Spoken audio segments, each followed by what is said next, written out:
Muito bem, estamos de volta aqui. Hoje o nosso entrevistado é o Dr. Gustavo Botega, especialista em coloproctologia, uma especialidade muito importante e que, com a ajuda deste profissional, muitas enfermidades são corrigidas, muita prevenção pode ser feita, evitando as complicações maiores. Então, vamos na sequência nós já falamos sobre doença de Crohn, retocolite, assuntos importantes. Vamos falar um pouco sobre constipação intestinal.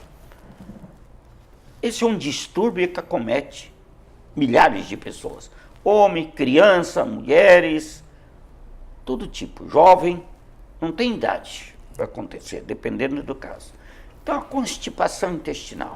Afinal, o que é constipação intestinal e por que ela ocorre? Doutor Mário, a constipação intestinal é aquele paciente basicamente que tem o intestino preso. A função intestinal ela é muito variável, né? Ela varia de pessoa para pessoa, mas basicamente a gente tem alguns critérios e que é aquele paciente que vai menos de 2 a 3 vezes por semana no banheiro, né? Que ele tem muita dificuldade para evacuar, fezes endurecidas, né?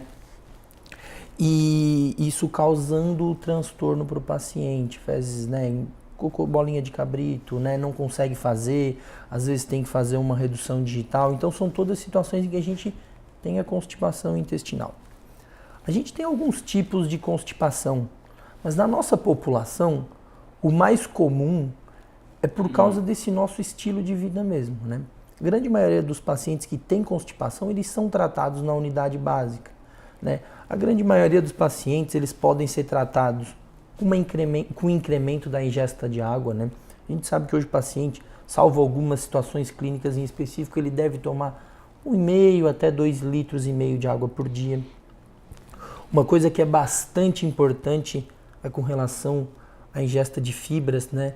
Então, o que se recomendam os guidelines, né, os trabalhos, eles mostram que o paciente ele tem que ingerir de 25 a 35 gramas de fibra por dia.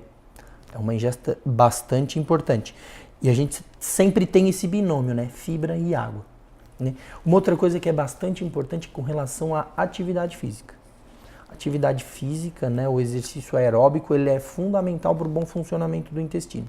A grande maioria desses pacientes se beneficiam desse tipo de tratamento. Tá? E a causa, o fator, varia de pessoa para pessoa, né? Varia de pessoa para pessoa. Mas, porque tem pessoas que têm uma constipação intestinal muito severa. Tem. Em geral, esses pacientes, né, a grande maioria são os pacientes que têm constipação funcional. Na nossa prática clínica, a gente sempre tenta excluir algumas outras doenças que podem causar constipação no intestino, como o hipotireoidismo, que é muito prevalente, um paciente que tem uma diabetes mais avançada, com algum grau de complicação, os nervinhos do intestino eles sofrem com a função, né, com essa glicemia alterada, problemas de cálcio, né, podem ocasionar, problemas renais, problemas com os eletrólitos, né? Então tudo isso a gente investiga, é parte do manejo inicial. Não são todos os pacientes que se beneficiam de laxante. Quase a maioria dos pacientes a gente consegue matar com isso. Quando o paciente chega no especialista, por exemplo, num proctologista, num gastroenterologista ou no cirurgião geral, em geral ele tem alguma patologia um pouco mais diferente. A gente tem alguns distúrbios do intestino, que é a síndrome do intestino irritável. Com certeza o senhor já deve ter pego muitos pacientes na sua prática clínica, né? Muito. A síndrome do intestino irritável, a gente tem um tipo com diarreia, um tipo com constipação. E nesses casos, por exemplo, não adianta você só dar um laxante para esse paciente. A gente tem algumas medicações que melhoram a função do intestino, tem a psicoterapia, tem o exercício físico. Então esse é um grande tipo de constipação que a gente tem, que é o síndrome do intestino irritável com constipação. Um outro caso que é muito comum e muito prevalente na minha prática clínica, que é aqueles pacientes que têm a evacuação obstruída, que a gente chama, que é aquele paciente que vai no banheiro, tem a vontade de evacuar, mas a função do ânus e do reto não é uma função adequada. Ela não funciona adequadamente. Aí as fezes chegam nos segmentos mais distais do intestino e o paciente não consegue evacuar. É muito prevalente. Em geral, são alguns pacientes que vão necessitar de intervenção cirúrgica. Antigamente, os guidelines, até cerca de 2, 3 anos atrás, falavam muito a respeito de fisioterapia e de fazer uma limpeza no segmento intestinal distal. Hoje já está se mudando um pouco, está com uma tendência maior com a medicina, com os avanços, com os grampeadores, com a cirurgia videolaparoscópica, está tendo uma maior tendência a uma intervenção cirúrgica mais precoce, mas ainda não é algo muito estabelecido. Sei. E a gente tem o intestino preso mesmo, que é a inércia colônica. Nesse segmento de pacientes, a gente tem basicamente como se fosse uma desnervação do intestino. Então esses pacientes, quando a gente faz um uso mais intenso de laxante, esse paciente às vezes faz alguma fisioterapia e eventualmente esses pacientes precisam fazer cirurgia, que é a colectomia total, que a gente vai tirar todo o intestino grosso e liga o intestino fino na parte final do intestino grosso, lá no reto. E a gente pode fazer esse tipo de tratamento. Mas basicamente são esses tipos de intestino preso.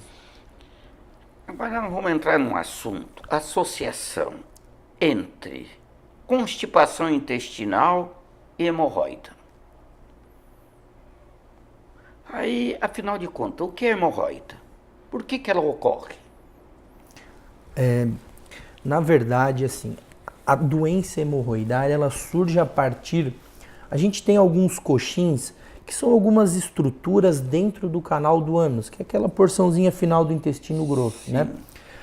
São algumas estruturas que servem para amaciar a passagem das fezes pelo canal do ânus, que o canal anal é basicamente constituído por um sistema de músculo, e esses coxins, né, não são veias, como leigamente a gente se conhece, mas são coxins pela estrutura diferente. Sim. E ele também participa um pouco no mecanismo de continência anal, que a gente diz no respeito do paciente não perder fezes, não perder gases, né, e que influencia muito na qualidade de vida. Sim. A doença hemorroidária, ela acontece, é como se fosse basicamente uma doença degenerativa, né? Alguma degeneração de algum músculo, alguma coisinha, e você tem esses coxins dentro do canal do ânus, eles se exteriorizam, eles não estão no lugar adequado deles, e aí eles começam a nos causar problemas. Ótimo. Tá? Com relação à sintomatologia, o que a gente pode ter com relação à hemorroida? O mais comum, né, a gente divide as hemorroidas nas hemorroidas internas, que basicamente seriam aquelas dentro do canal do ânus, e as hemorroidas externas. As hemorroidas internas, elas costumam causar aquele sangramento que a gente tem durante as evacuações, que o paciente pode ter durante a evacuação.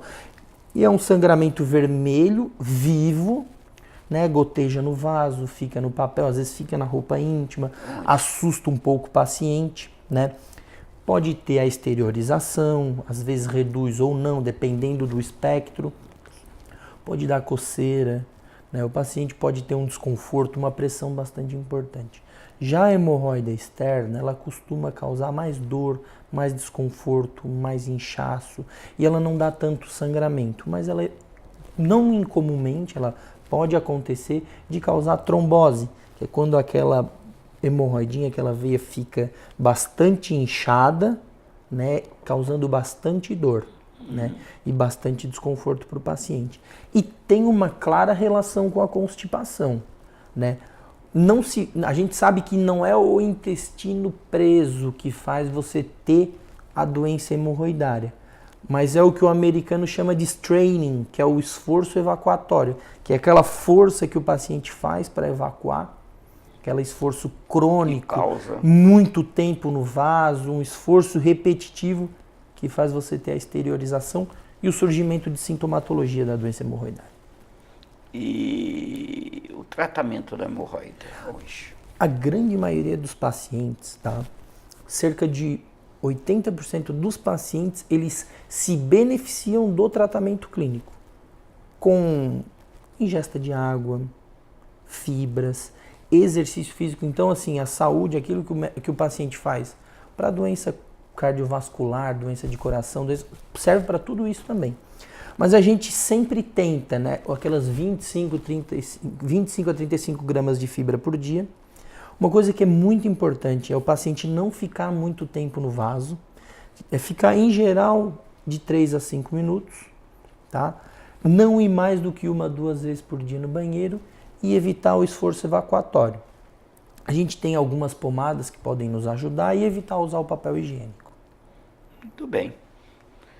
Muito bem, nós vamos fazer um breve intervalo e já retornamos a seguir.